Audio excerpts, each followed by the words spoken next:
Hello everyone, back again with another speed build. Well, actually no, it's not a speed build. It is a speedy renovation. So I don't know if I can get away with calling it a renovation because I feel like I changed. Okay, let's go through the things I changed quick, and you can decide if it still counts. So the biggest change is... what is the biggest change? The biggest change is probably the garden thing. So I end up moving the house all the way back to the furthest point of the lot to make room for a front garden, because I feel like Gothic houses need to have more grand sort of entryways. Like there should be a path up to the looming doorstep. The Goth house already had really tall stairs, like the highest foundation level, which is good. It reminds me of a very old London house. Not quite a house, but that sort of entryway. And so because of that, I add these, so I build a basement and then we delete the ceiling. Sorry, I've not had much coffee yet today, so I'm struggling to words. So we build a basement and then I delete the ceilings of the basement. So when you're going up the stairs to the porch, you can see down into the basement. Wow, well said, good job. I have a degree in English literature and creative writing and I can't use words. But yeah, I don't know, because if you've been to London and you've passed by some townhouses, the prettiest ones are probably in like Kensington, Chelsea area. You might have noticed that when you ascend the steps to the door, there's always like stairs down as well into the basement level.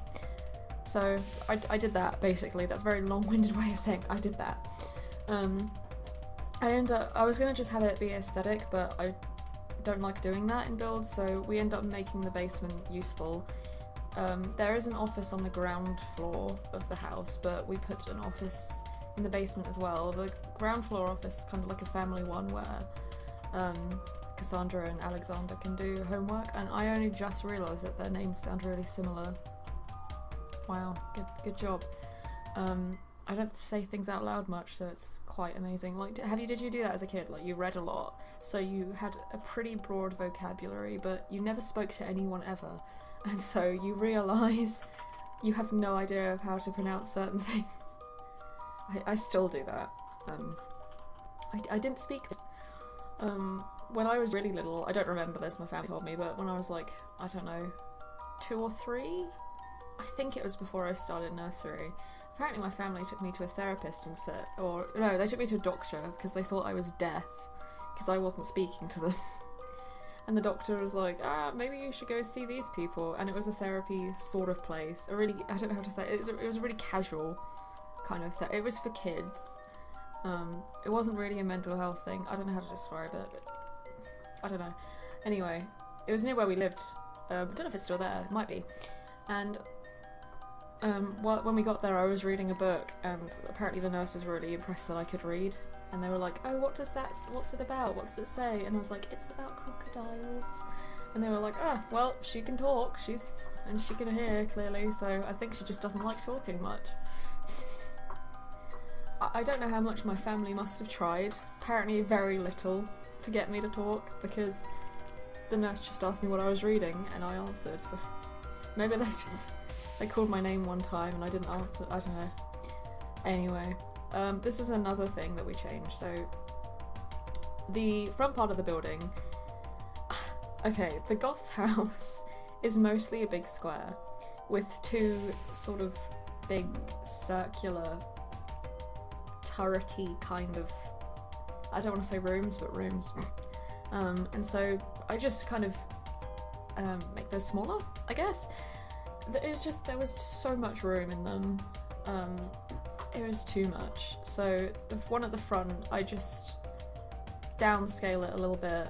That's where the living room is going to be. We're doing a split level thing in the living room. There's like a little seating area with a fireplace, and then you can go down a couple stairs, and there's the TV and a bookshelf. I tried to make a ladder because I wanted it to look like a really big sort of grand bookshelf that you have to climb up to reach the top level. They probably don't even read those books. They have someone to come dust them to make it look like they do, but they never actually read those. Actually, I kind of want to build a library soon. I've built a lot of libraries, and I don't know if I've ever actually put up a speed build of any of them. My first build in The Sims 4 was a library. It's quite ugly, but I've still got it because I'm attached to it. But yeah, I kind of want to build a library, but I don't know if it should actually be a library, or if I should do, sorry, a house with a secret doorway into a library, because that would be pretty cool. So I might do that. I might do like Disney princesses with modern-ish houses. I'm using the term modern loosely, by the way. So I might do that, and then Belle's bedroom can open up into, instead of like a massive closet space, she'll just have a massive library kind of space. So yeah, I might do that. That sounds kind of cute. Dream house much. For me, yeah. Then again, I also want a room filled with consoles, maybe a tabletop. I don't know. I've played Silver Tower. I haven't played any D&D. I've wanted to, but my friends, our schedules like never coincide, and they all have very busy, important jobs. I'm pretty much always free. It's a very sad existence. Anyway, yeah. So here we are doing the front garden. I move it all the way back because I'm like, no, I want more room. I just wanted the front garden to be grand. I kind of wanted there to be a big walkway so that anyone visiting feels kind of intimidated. Like, wow, fairly long pathway walk. I kind of to a bigger lot because of that, actually. I wanted it to be a really long walk up to the front door because that's really intimidating. Like, or when they invite friends over, they have to drive all the way. I don't know, that seems intimidating to me. Like, you know that lot in Windenburg? On the island, the one that's literally right by the beach. I've made that a retirement home, but it's such a massive lot. There's just a huge driveway up to the actual home. I might renovate it, because I've called it a retirement home, but it's a very, it's a retirement home for very able-bodied elderly people. In The Sims, that's no problem, honestly. Everyone's totally healthy until literal death. Mostly. Unless you go to Selva Dorada, in which case you might die. Pretty easy not to. Yeah. I think about that a lot. I think if I'd played Sims more as a kid, I probably would have died a lot. I didn't actually have as many Sims games as a kid. I think I've probably talked about this before, but you're probably new here. Maybe, I don't know. If not, hi Tom. You watch my videos a lot, right? But yeah, so as a kid, I had the Herbs on GameCube and on DS. I also had this other one where you were a detective, which I think was also on DS. It was in the middle of nowhere, in a sort of desert area, and I think the main antagonist was either a rich man or aliens. I can't decide. Maybe both. Maybe all rich men are aliens. I wish I was a rich man alien. That'd be pretty cool. What? No, I told you already, I've not had much coffee, okay? Someone was in the kitchen. They used all the boiled water to fill a Hoover. So what can I say? Did you know, sorry. Did you know, I don't know if it's just in the UK, Hoover is actually just a brand name that became really famous. They are actually just vacuums. When I was a kid, I thought a vacuum was just the American way of saying Hoover, but Hoover is just a brand. So I'm the one who's stupid.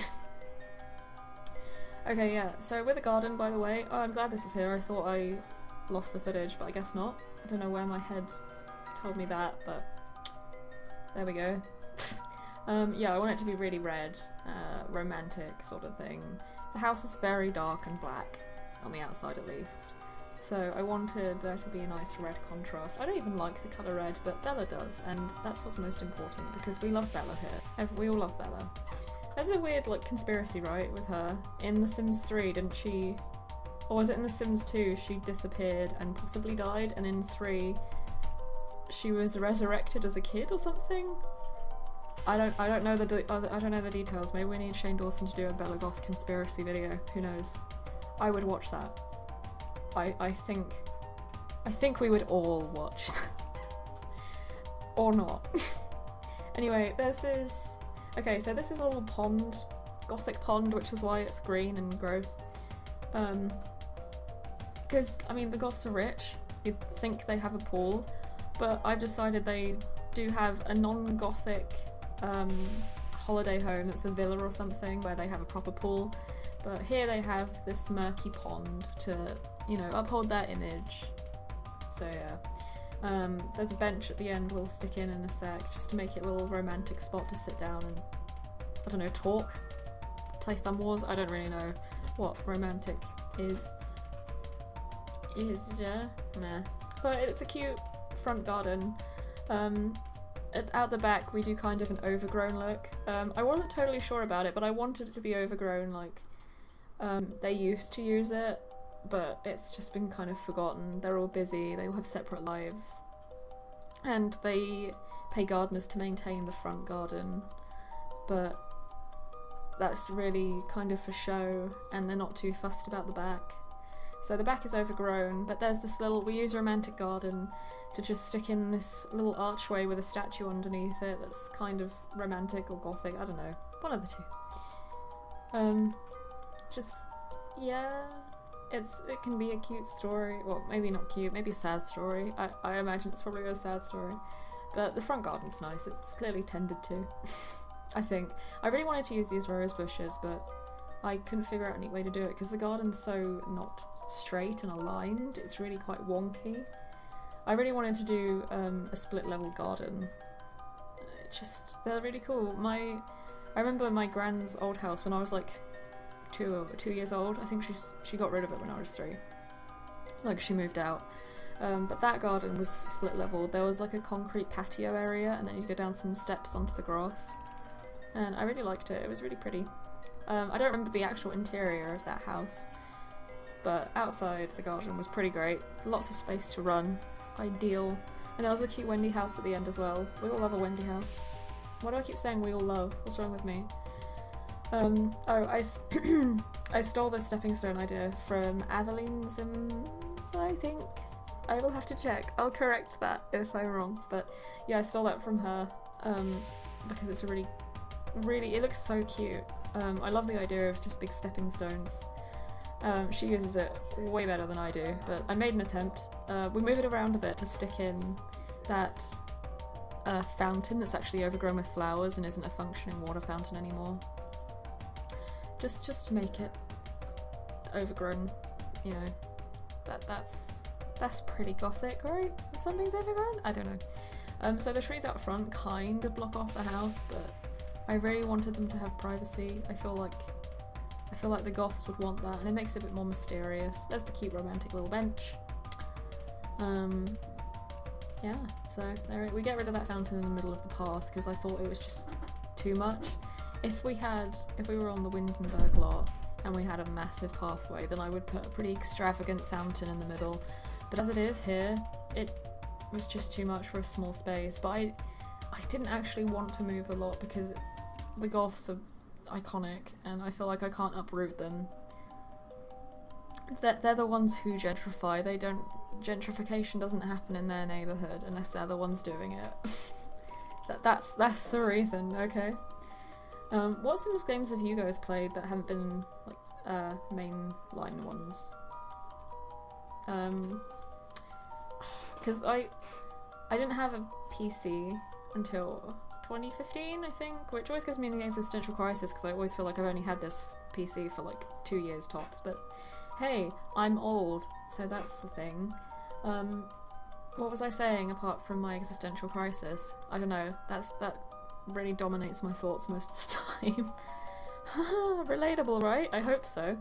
Actually, I hope not. I hope you're not sad about life. It was my birthday recently, which is another reason I am having problems accepting being not 12 years old. We started rewatching Naruto recently, and I'm struggling to realise that I watched Naruto when I was his age, and now I am practically dying. Anyway, that's the end of part 1. I really hope you liked it. Part 2 should be up probably tomorrow, I hope, if I can edit it in time.